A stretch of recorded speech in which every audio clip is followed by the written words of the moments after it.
Welcome to Outside Ourselves, a podcast featuring conversations that remind us faith isn't something we do, it's something we receive. I'm Kelsi. Outside Ourselves is a part of the 1517 podcast network. To learn more about all of our podcasts and all of our shows, please go to 1517.org/podcasts.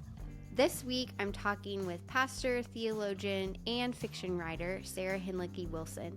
I met Sarah for the first time back in April at the Mockingbird conference, and I can say without a doubt that she is a delight to listen to. She is a wealth of knowledge when it comes to theology, and she's an amazing writer. We talked today about Sarah's newest novel, Tumbling Down. And while our conversation centers around some of the main themes in the book, Sarah pulls out some really comforting truths of theology. This is, as she describes, a book of theology and fiction intertwined together.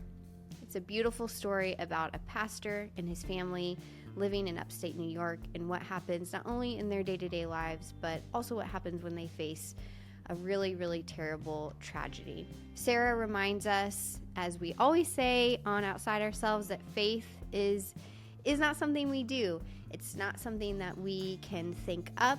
It's not something that we can feel our way to. Those are not the measurements by which we know that we have faith. Instead, faith is only and always a gift that comes to us from outside of ourselves, from Christ himself. So with that said, here's this week's conversation. Hey, Sarah, thank you so much for joining me. I'm so excited to get to have this conversation. Me too. And I'm excited that we've actually met in person before having this conversation. I know that is actually was kind of like a off chance thing, because you people need to know that you are halfway around the world in Japan. That's where you're located. And so I was so lucky and so happy that I got to meet you at this year's Mockingbird conference back in April. And we've been emailing a little bit ever since. But yeah, we got to spend some time during the conference together and hear each other speak, which was so fun. And now here we are over the internet. We are. Yeah, real friends. It's awesome. Yeah. Well, very cool.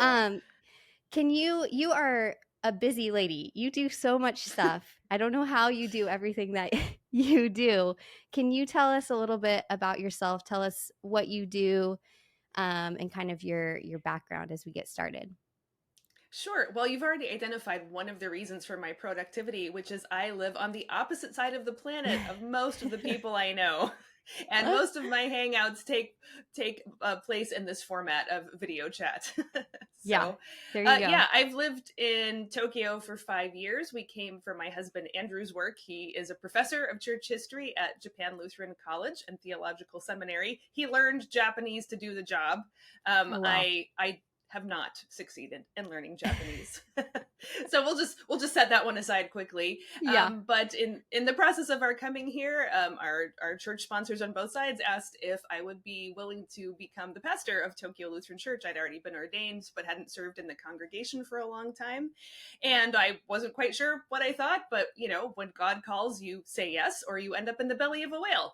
So I thought that, it was better to be a pastor than in the belly of a whale. So so I've been associate pastor at Tokyo Lutheran Church the 5 years we've been here. It's an absolutely wonderful community. I really loved being a part of that. But it is very part-time. There are not many Christians in Japan. It is not a place of rapid growth by any means. And people here tend to work way too much.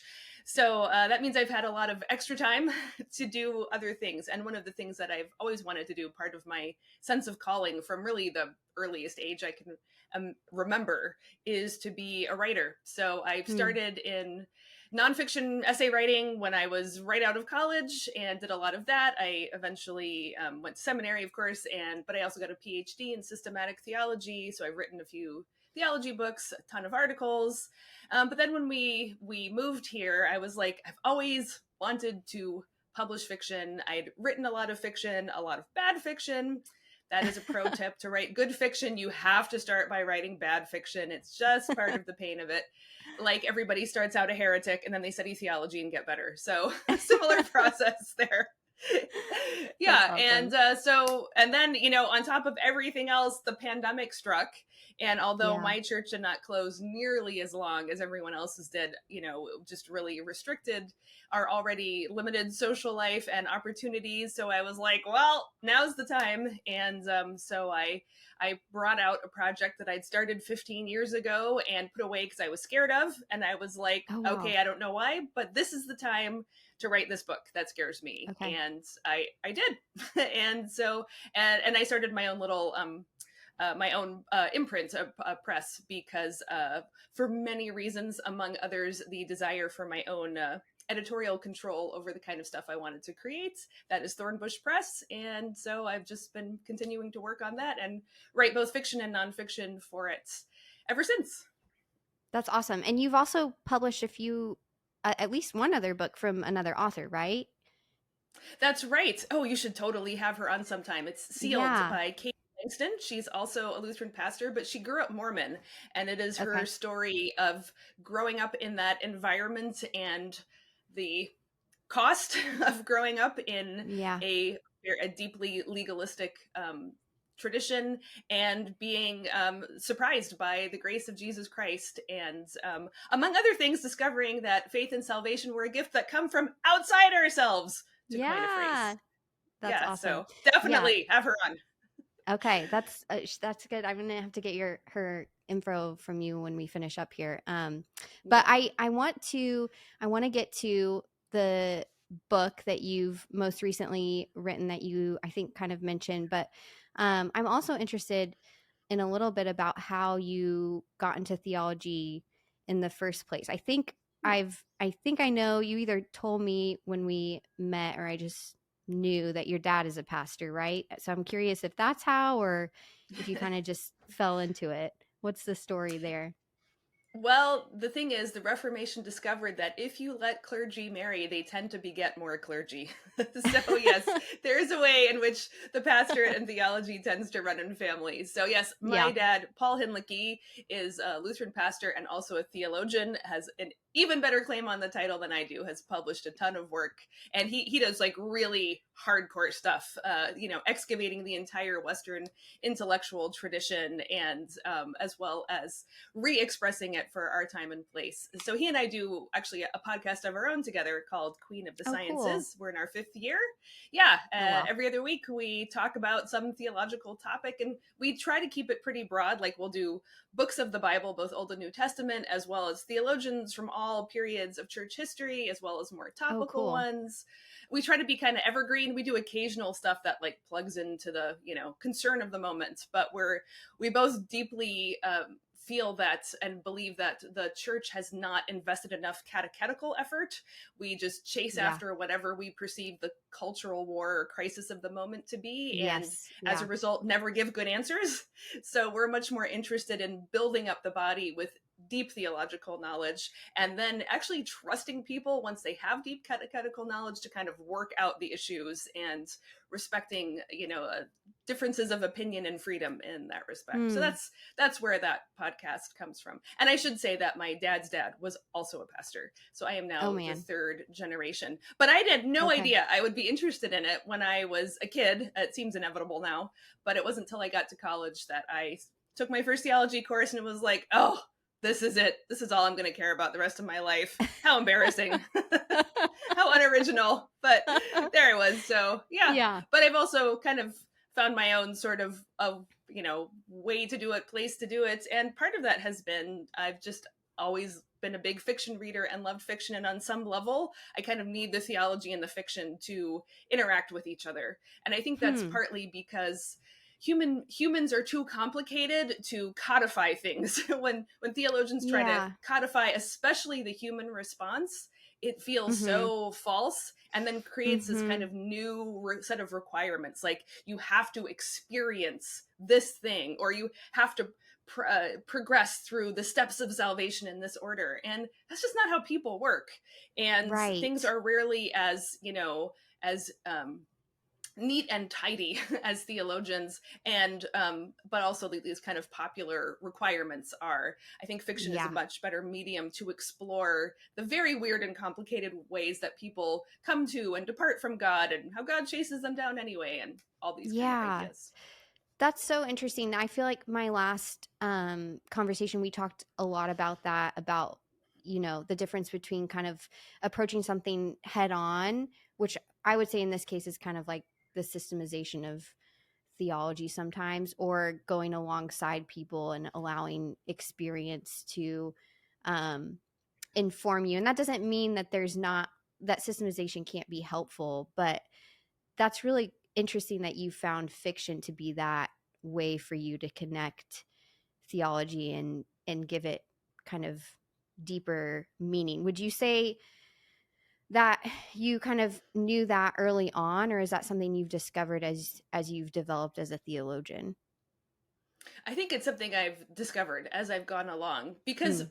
for a long time these were kind of parallel tracks in my life. Like ever since I basically learned to read and discovered books, I was like, I want to make those. That's so cool. Mm. And I've loved stories, like many people do it, and tried to tell them. And inevitably, my faith and my theological interests would infiltrate what I was writing.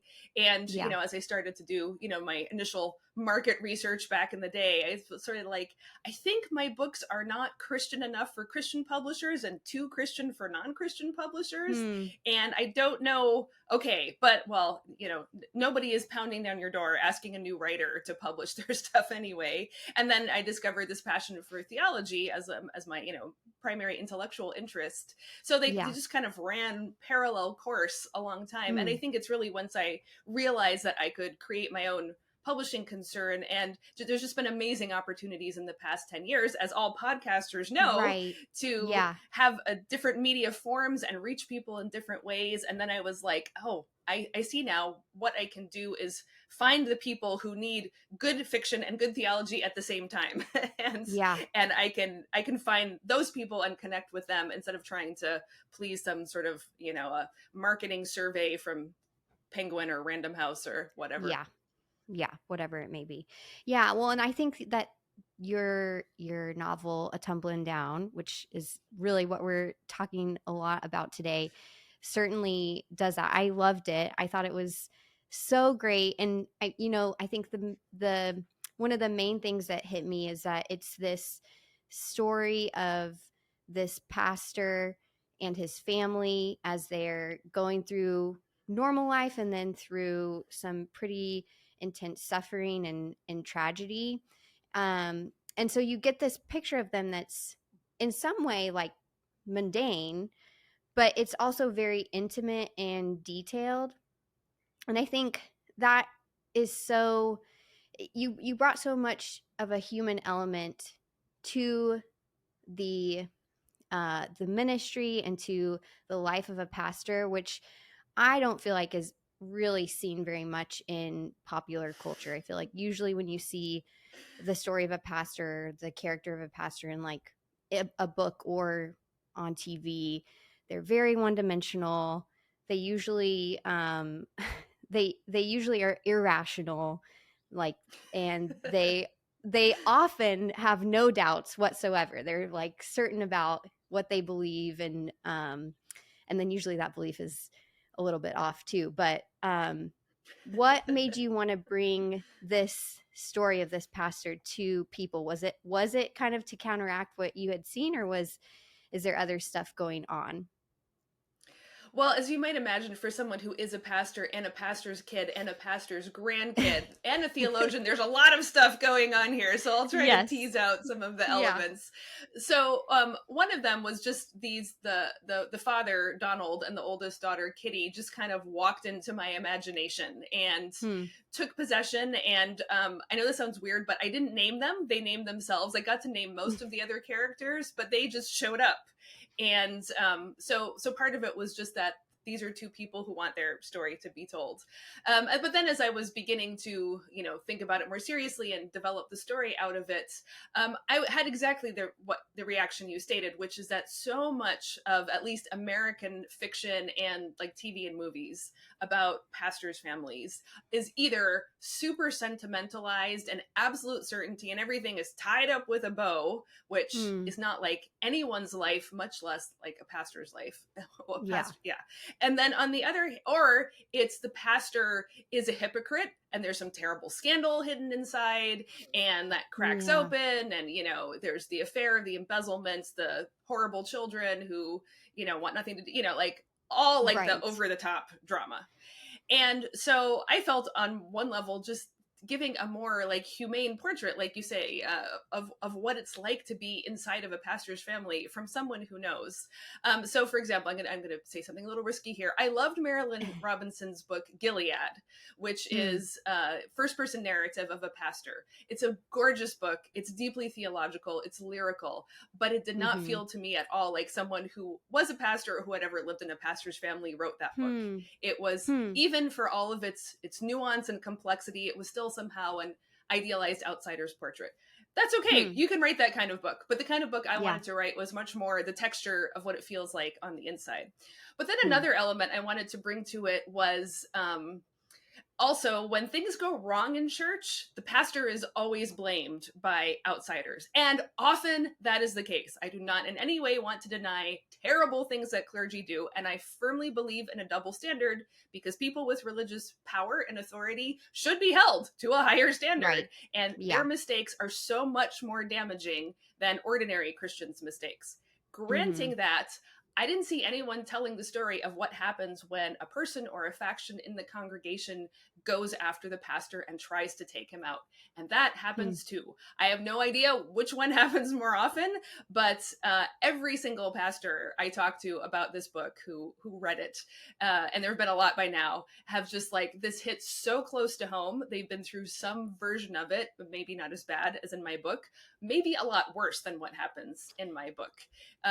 Everybody connects who is in a pastoral family knows this story. And I just didn't see anyone telling it, and also telling that it can be extremely subtle, extremely hard to perceive from the outside what's going on, in a very, diabolical kind of way that is very easy for other people to misinterpret without knowing what's on the inside. And it's not the kind of thing that ultimately can be very well adjudicated even by the people who are supposed to be adjudicating these things, or even people very close to the situation. So that was part of it. I wanted to explore this side, both the more realistic portrait of the pastor's family, but in a sympathetic light, and also this story of congregational conflict that I just didn't see getting told at all. That is such a huge theme of the book, is this idea of church conflict. And I think anyone who's been a part of a church can understand a little bit of what that feels like, because it happens all the time, like you're saying, and it happens in ways that can be really small. But for some reason, it seems like, with at least in my experience, and even, talking to friends and stuff, it feels like church conflict, even if it's like those small slights, can really stick with us. Why do you think that is? Like, what is it about church conflict that can just hurt and cut so deeply, no matter what the case is? If it's, like in the book where there's something, it's very subtle, but it's big going on, or it's just like these small things that keep happening to people. Yeah, well, I think one thing is that the church is an extremely risky proposition, because it's saying, all sinners welcome. Yeah. And we've discovered that if you restrict the church to the body of the saints, well, you're going to have a super tiny church, and they're going to fight with each other too. So that doesn't work. But then in principle, you fling open the doors to everybody, no matter what stage of, presumably some level of faith. Though, I mean, honestly, being a pastor in Japan, people show up. They're not baptized. They don't want to become Christians. I have no idea what brings them there week after week. So, but if the doors are open, people are going to come in. And then, baptized people of faith, they're still sinners too.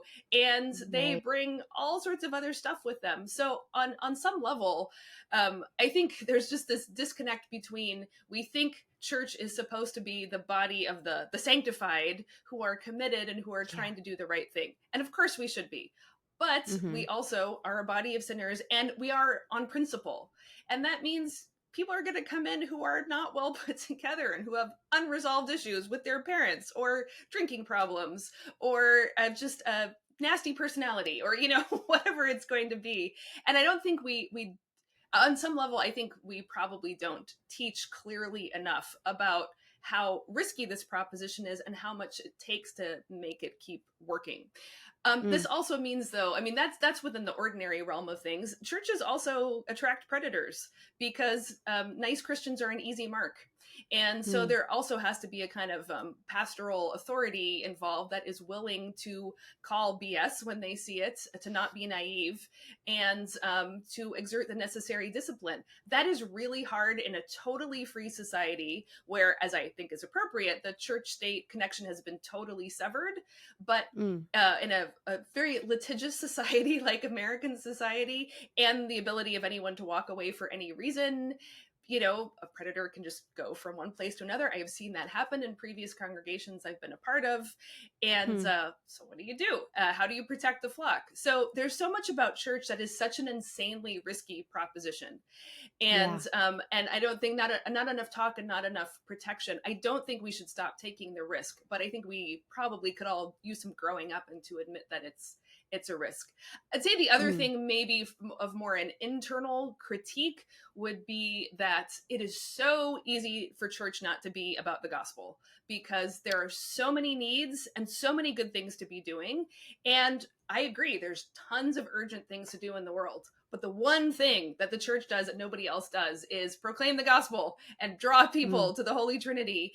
And it's very hard to continually say, no, this is the most important thing. Our worshiping on Sunday, which appears to accomplish absolutely nothing, and we can't even tell if it's improving any of us morally, that is the most important thing for us to do. And I think it's just very hard to continually call back to that. But if pastors and other leaders in churches are not relentless and diligent in saying, no, we are here for the gospel above all else, and that judges everything else we do, then other values start to creep in, other competitions, other priorities, and a lot of conflict will come out of that. Or when you try to make the gospel the center and people don't like having other priorities displaced, that will also cause conflict.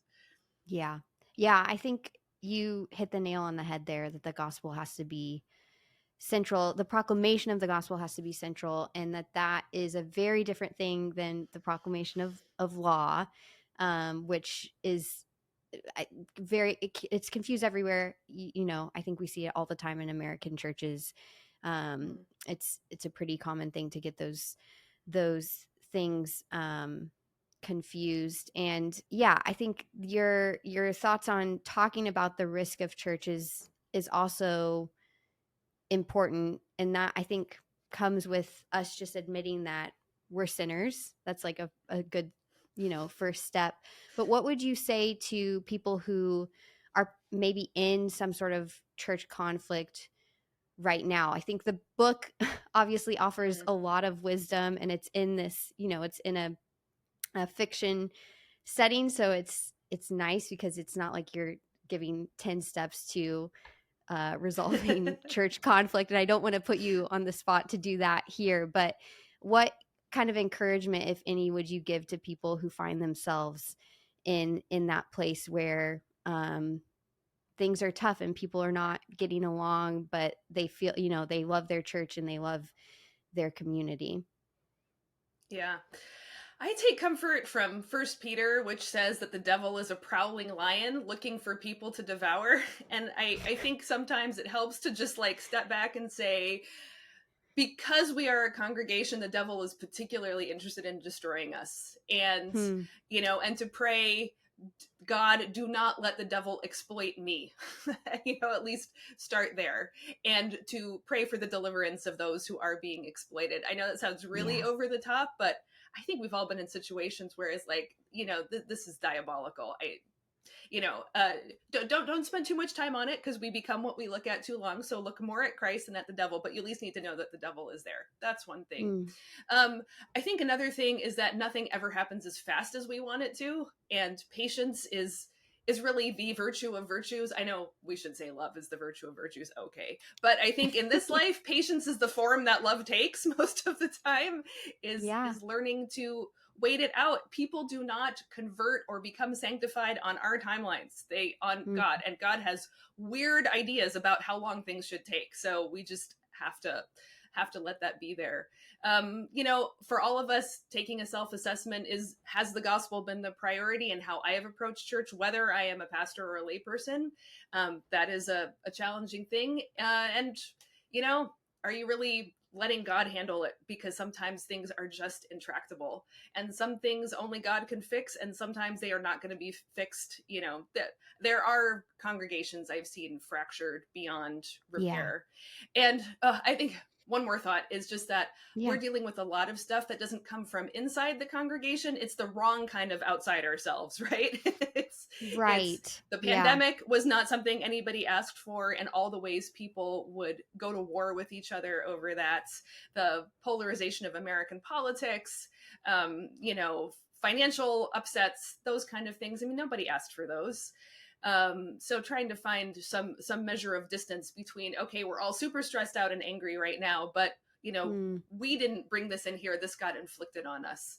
Just creating some distance sometimes can help create the necessary patience to get through to the next moment where a little bit of grace comes back in. Yeah.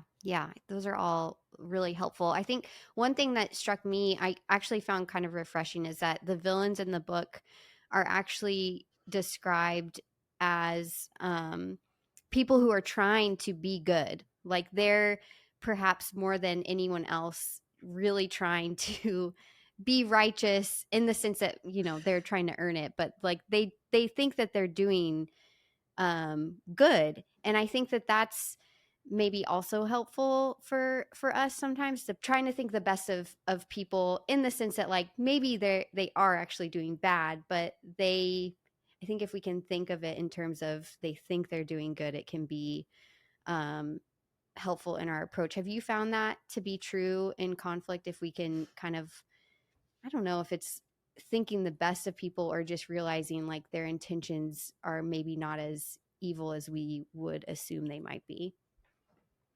Kelsi, you have laid your finger on why I am a Lutheran fiction writer, because I'm not really interested in super villains. There are sociopaths and psychopaths. I think they're kind of boring. Even in the Lord of the Rings, Sauron is the most boring character. Saruman is far more interesting, right? Boromir is interesting. But Sauron, like, who cares? Like, okay, he's just going to be defeated in the end. So what? So I think, it's exactly, what fascinates me is, and again, I'm sure this has a lot to do with being a Lutheran, but how hard it is to be good. And when you want to be good and pursue the good, even if you start out for the right reasons, how easily that takes over.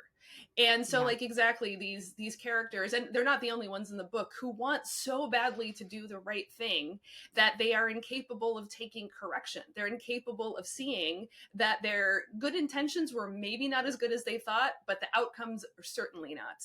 And how hard is that for any of us? You and I do what we do because we think it's good. We are trying to pursue the good.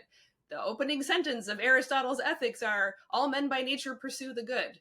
Seriously, you have to be like such an extreme on the spectrum of criminality to actively pursue evil. So the human condition is not choosing good over evil. It's actually having any accurate perception of the good at all. And, this is also Bonhoeffer's critique when he's talking about the creation story, and say, the second you start distinguishing between good and evil, you're looking at them and not at God. Well, we're past the fall. We don't have the option not to talk about good and evil, but it's so hard to talk about good. It's so hard to be good, even when that is what you want more than anything else. And then how do you cope? How can you see yourself when your desire to be good is exactly what is causing you to be evil? This is, like, to me, the core dilemma of the soul before the resurrection from the dead. Right. Yeah, that is so true.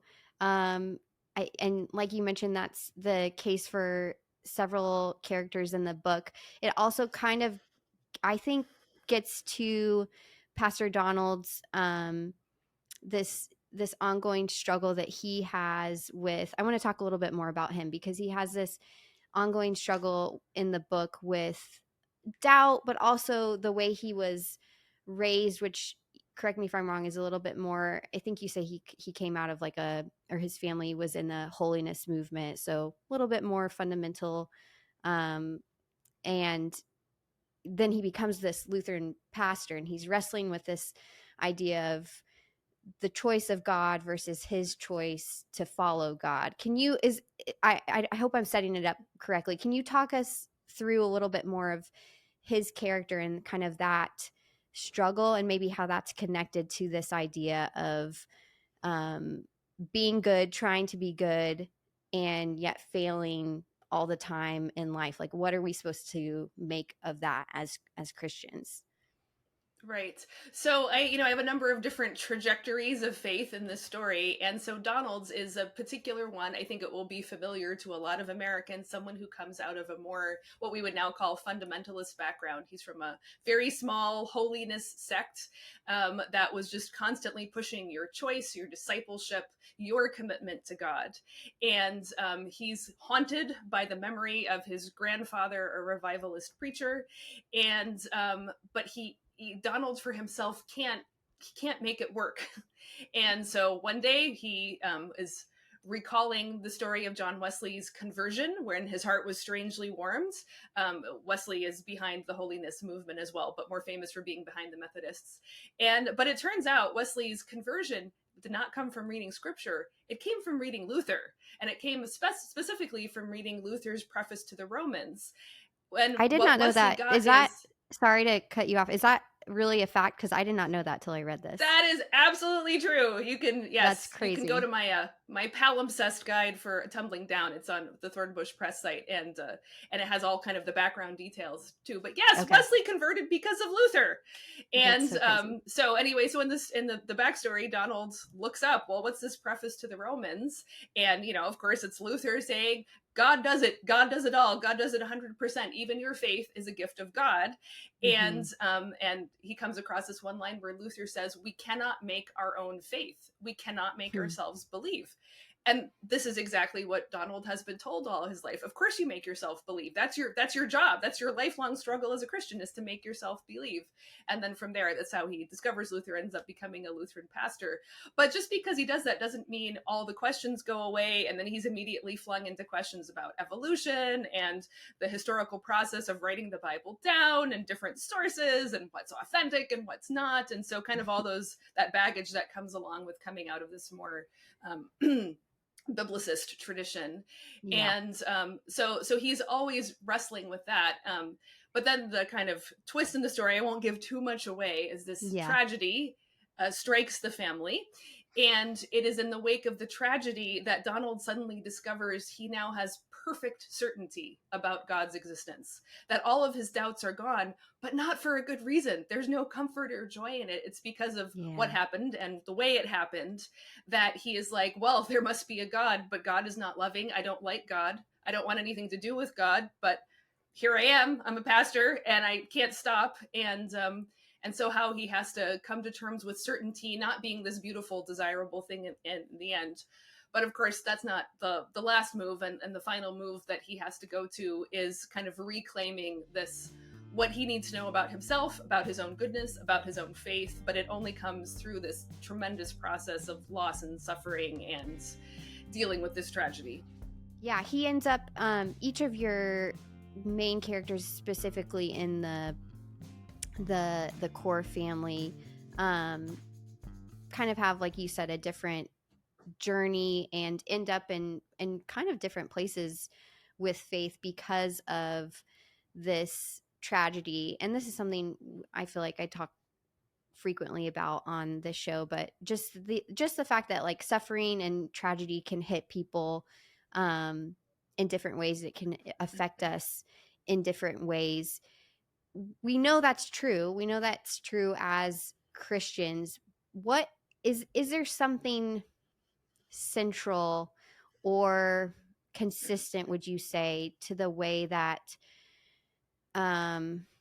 Christians you've seen, or even you yourself have experienced suffering or tragedy? Like, what kind of holds us together even when we are in these frayed places of whether it's doubt or this kind of cold certainty that you described Donald being? What is there something that holds us together? Yeah, well, God holds us together. I mean, that's the big answer. And right. It's really hard to trust in God, and it's hard to trust in God to pull you together when you're falling apart.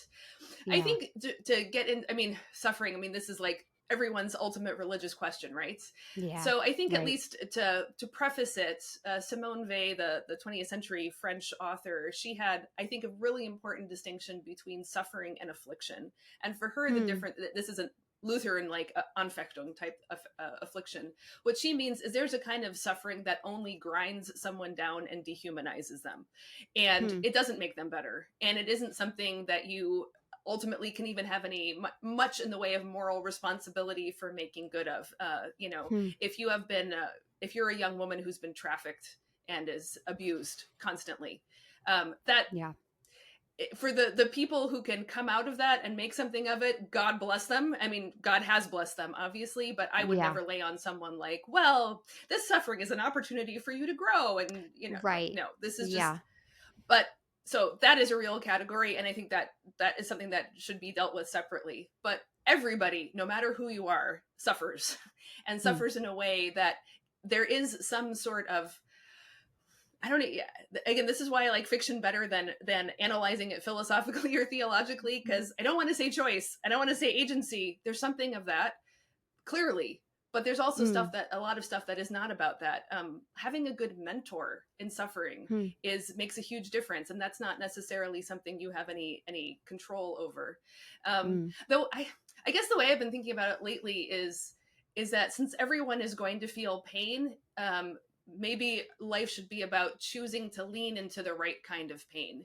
There's the pain of, we were just beforehand, I was talking, my son is a year away from finishing high school, and, that's a changed relationship from where we were when he was a little guy. And, the pain that, empty nester parents go through letting their kids go and become adults. And we know how big and terrifying and dangerous the world is. And, to continue to protect our, young adult children as if they were still toddlers is wrong. So, but it's a real pain, but that's the right kind of pain. I could also have a painful relationship by, suffocating him and controlling him, that would also be pain. In this case, it's choosing the right kind of pain, the pain of, entrusting your adult child to God and seeing them move on. Or, we were talking about congregational life. If you have, a genuinely exploitative pastor who's doing genuinely evil things, maybe the right thing to do is to get out, and the pain of saying goodbye is the right kind of pain, or the pain of calling that person to account and suffering the blowback, as opposed to the pain of pretending like things are okay and covering up for the evildoer again and again. Both are going to hurt like heck. But I feel like a lot of popular advice is about avoiding pain or like, I think the kind of the renewed interest in stoicism. I mean, I think it's partly a correction to like, the valorization of melodrama, which is definitely a thing in American culture too. But like the Christian ideal is not stoicism. It's not, our goal is not to stop feeling pain. But I do think for me, it's more useful to talk about what kind of pain is worth feeling because it's connected to true things and right things and the cost that is good to bear, as opposed to costs that grind you down or grind other people down or don't cause you to grow but stunt you. That's the closest I can get theoretically. Yeah, that's helpful. And I was going to ask, how do you know which pain is the right pain sometimes? But I think you helped out there by saying the pain that's connected to good things. And, we see that in God's word, like he reveals that to us. Is there are there other instances where you could see that being difficult to kind of choose, or do you think it's pretty clear most of the time? Oh no, I don't think it's clear very often at all. And Okay. and this connects back to the whole problem of how do you know the good you're pursuing is actually good? Maybe it's not Yeah. good. So I mean, Hmm. in this respect, I think this is why we keep on teaching the law, not as the means to salvation. It is not. It is never that. Right. But the law as a truth teller is extremely Yes. important. And I think we cannot assume people just know, the 10 Commandments, or Right. basically what a Christian vision of the good is. Like Yeah. I'm a hardcore gospel preacher, just constantly, God, God, God, gospel, gospel, gospel. But Right. yes, there is a real Christian way to live, the way that Jesus taught, the way that Paul describes in his epistles, and Peter and his, that I try for, and I'm obviously not saved by it, but there is an objective difference between that and living by some other code. So that's part of it. But then obviously not obviously, it should be obvious, you have to have a community. You have to have other believers that you Mm. can talk through these things with, because sometimes it's really hard to tell what's going on.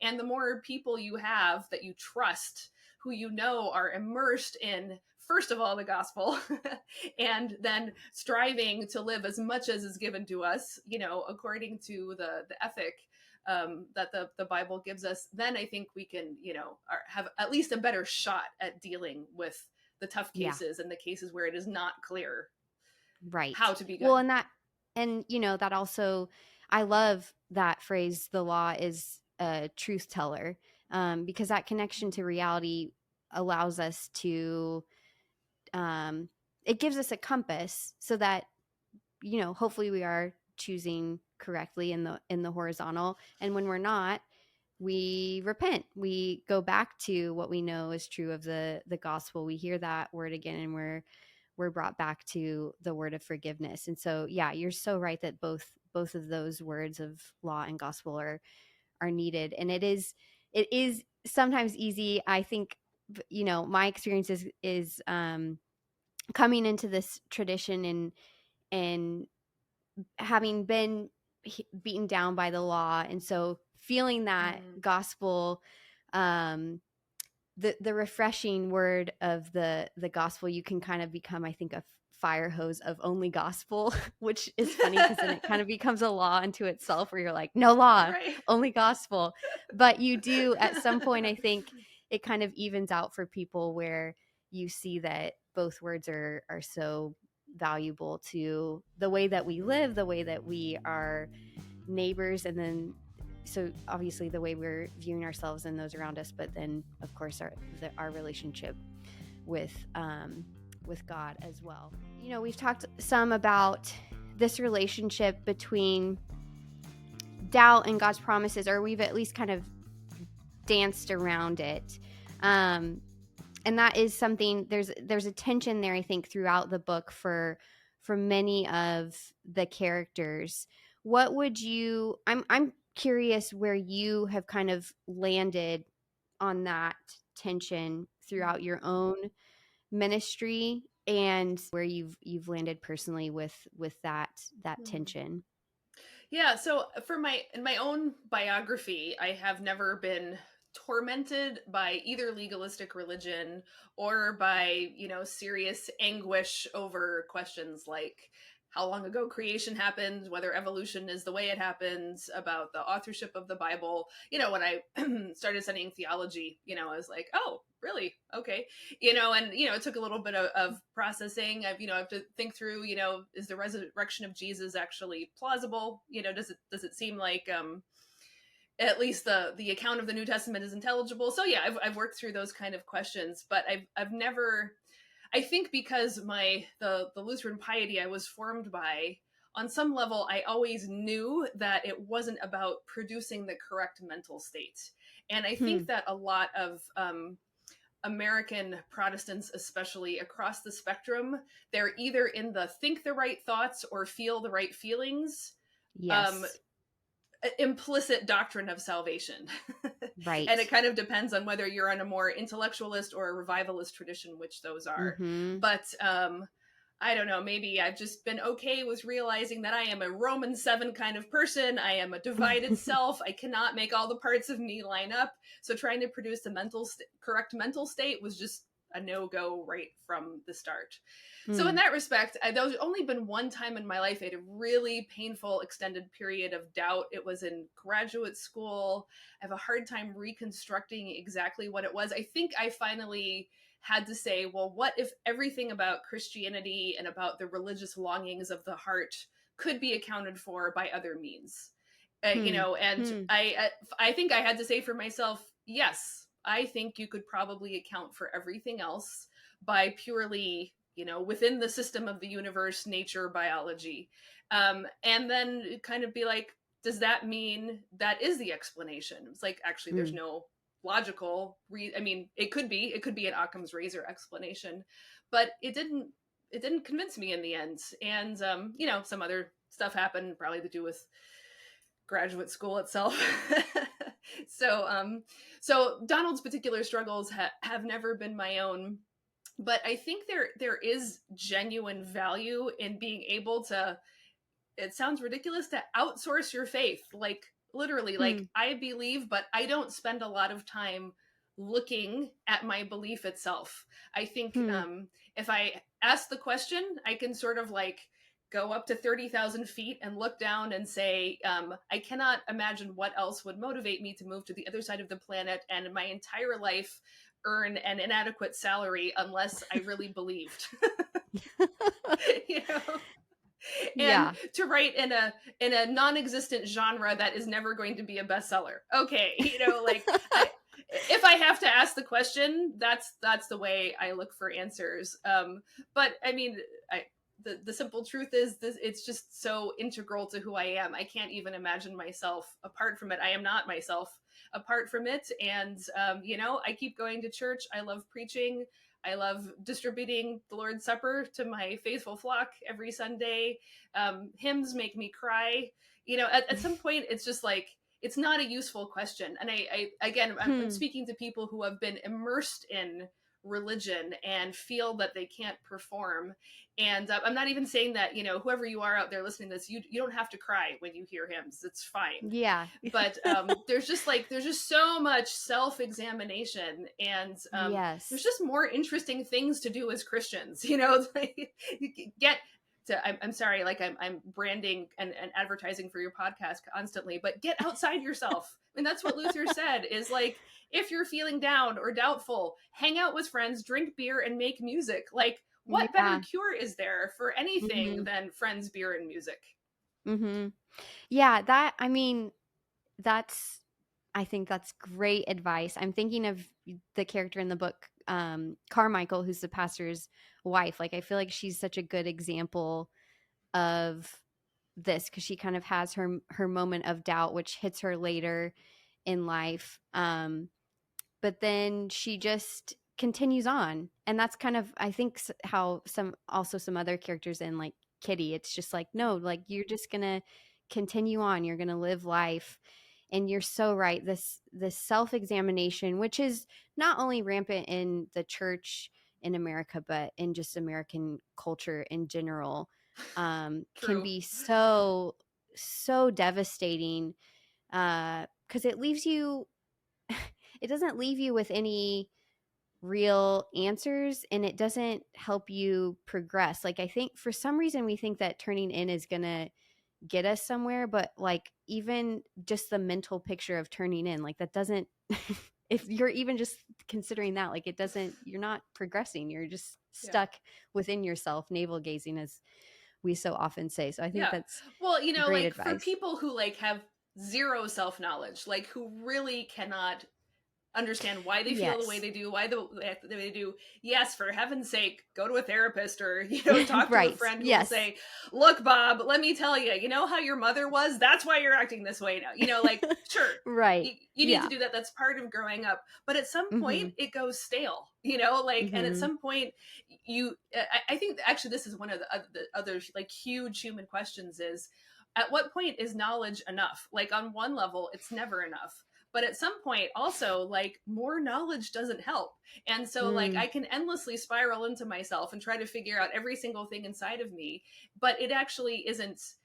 The more self-knowledge at some point, you know, it has an expiration date.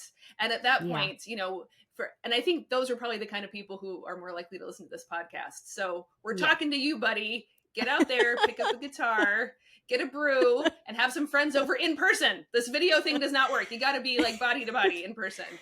You know, that's the kind of person who really needs to be delivered from this obsessive self-knowledge. And, you know, you mentioned, so Carmichael, the pastor's wife, you know, like she has, because of the, you know, what happens in the family, she loses faith for the first time, and she's an adult convert. It's always been easy for her. But the way it comes back is totally at a weird angle, you know, again, I won't give it away, but she suddenly discovers that she believes again, not because she was trying to, and for a reason that is not directly like, okay, I believe and feel that Jesus Christ is my savior, but more that something has happened to bring her back alongside of it. And she was like, okay, I can go forward. And I realize I'm never going to believe the way I used to. I'm grateful for those early flush in love days when it was new and exciting and easy. Those are behind me, but you know, she's swept up to go to wherever the next place needs to be. Yeah. You mentioned earlier that a lot of times American Christianity is either kind of this like super intellectual approach or this very emotional approach. And this is a little bit of a tangent, but it's something I wanted to get to. When you spoke at Mockingbird, one of your talk was so great. People need to listen to it. I'll make sure to put it in the show notes. But one of your main points was that Christians, saints, are emotional. And that really struck me because I feel like when we talk about emotions as Christians, we either have this like super emotional approach, as you mentioned, or perhaps more in you know, a liturgical or Lutheran setting, we might be very wary of emotions and try to act as if they're all bad.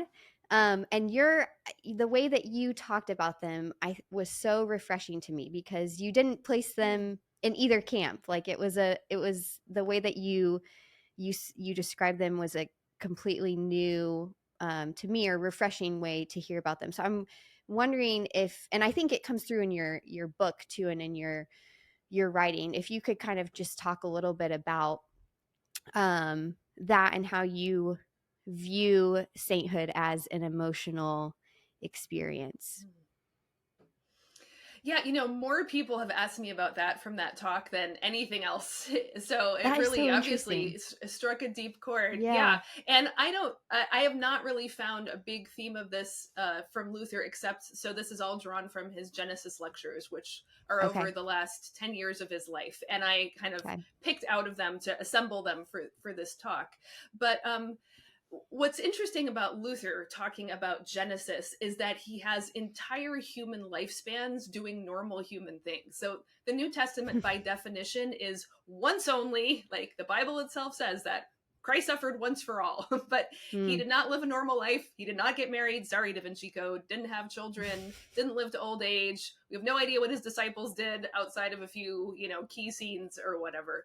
But Genesis tells us, you know, birth to death and everything in between and all the things that go wrong and go right along the way. And so Luther takes the occasion as he talks through the patriarchs and matriarchs of Genesis to talk also about their emotional life. And what is astounding, I mean, it fits with what we know of Luther, who is obviously a deeply passionate person, but it's the only place I've ever seen him reflect directly on the fact that to be a Christian is not to be a stoic, is not to be detached, but to feel things deeply. And he even says, in this respect, grace does perfect nature. He doesn't mean it in the scholastic way for those of you out there who are having a panic attack. Don't worry, that's not what he means. What he means is that God made us human. Humans have emotion. So to be deeply immersed in the Spirit of God is to feel human emotions even more deeply than ever. And that is love, and that is grief, and that is zeal, and that is anger. And he does not endorse melodrama, as we mentioned earlier, or hysteria, or just like giving full rein. He says we do learn to curb the negative emotions or the excessive emotions. So you have to be, so as a leader, you have to be zealous for the word of God, and you need to exercise discipline, but you are not to be wrathful. You are not to lose control in your anger. That's not okay. But feeling things deeply is not okay. It's good. It's human. And beyond that, it's even saintly. And that's a really powerful thing, because I think, again, maybe this is like the super deep, like, Greco-Roman tradition in Western civilization. But I think when people talk about being spiritual or wanting to be spiritual, what they really mean is, I don't want to hurt so much. And I think Luther would say, sorry. I mean, that's maybe where I got the idea that the issue is having the right kind of pain, not having no pain. And, if you believe deeply, you will feel deeply. I mean, ideally, love will be the strongest one, but there are a lot of other emotions, and those are going to be strong in you too. And so taking those up, not in the sense of like performing them or trying to cultivate them in this weird anxious bench kind of way, but just like, you are human, you will have emotions. In fact, we all know that if you are not having emotions, something is wrong, and you probably need to see a doctor or a counselor or something. You need to acknowledge them, and it's not in a way that they somehow become a benchmark or a measurement for where you are with God, which is where I think it goes south when emotionalism takes over. But this idea that you can feel deeply, you can feel good things deeply, because I think that's what unfortunately gets thrown out when we're like, emotions are bad, is joy and love and happiness and peace. All of those get thrown out too, and that's a terrible place to be. So I think that's really helpful it was very helpful for me, at least. That's great. I'm so glad. And like you said, I've been surprised at the strength of the reaction, the emotions that elicited from people who heard it. Yeah. Well, like I said, I think I would highly encourage everyone to go and listen to the entire talk, because it was so good and one of my favorites from the conference. But I want to wrap up here tonight. Is there anything else that you're working on that you want to let people know about? What should we be looking forward to seeing from you in the future? Well, actually, Kelsi, I have to give you some credit, because I've been really wanting to talk more about my novel, and I'm so thrilled you were willing to make that the centerpiece of this conversation. Yes. But it also made me think that I'm going to be a little bolder about claiming theological fiction as one of my vocations in life. So actually, in early July, I'm going to launch a new podcast, Sarah Hinlicky Wilson Stories, and I'm going to podcast my stories. They'll also be available in book format and so forth. But I just realized, like, I'm thinking of calling it for people who need good theology and good fiction at the same time, because that's who I am, and maybe there are more people out there, and I would just like to share and, like, I don't know, like, create the genre, or tap into people who are. I've read everything by C.S. Lewis and Madeleine L'Engle. Where do I go now? And so I'm going to try to dive in deeper into this particular vocation, and so if your listeners have enjoyed our conversation about this book, of course you should read it, Tumbling Down. But hopefully early July 2023, I will be launching this new theological fiction podcast as well, hopefully coming to you every week. Awesome. That's amazing. And that's going to be your original stories, or are you going to be pulling from other sources? My own work. Okay.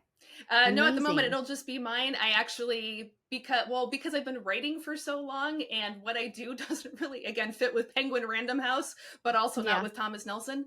So I have this huge backlog. So I'll be doing some of the books I already have out there, but I'm working on a trilogy right now. I'm just starting on the third volume. I'm not going to publish them until they're all done, because they interlink somehow, but that will be coming down the pike, 2024, 2025. I don't know how you do it all. I'm super impressed, and we'll look forward to the new podcast and to seeing the new trilogy whenever that comes out. So thank you so much, Sarah, for your time. This was such a delight. It's so good to talk with you again, and I'm excited for people to listen. So thank you. Oh, you're welcome, and thank you for inviting me on, and I'm really glad we got to know each other and can continue the conversation this way. Thanks so much for listening to Outside Ourselves. If you enjoyed today's show, please leave me a 5-star review if you haven't done so already. It takes about 2 seconds to do, and you can do that on any of the podcasting apps that you use. Another great way to follow along with Outside Ourselves or to support the show is to listen and watch on YouTube. As of right now, we are a separate channel. We have our own channel separate from the rest of 1517 content. You can subscribe by going to the show notes and clicking on subscribe to the show, the link to YouTube, and then hitting that subscribe button. Thanks so much for listening. I'll see you back here in a couple of weeks.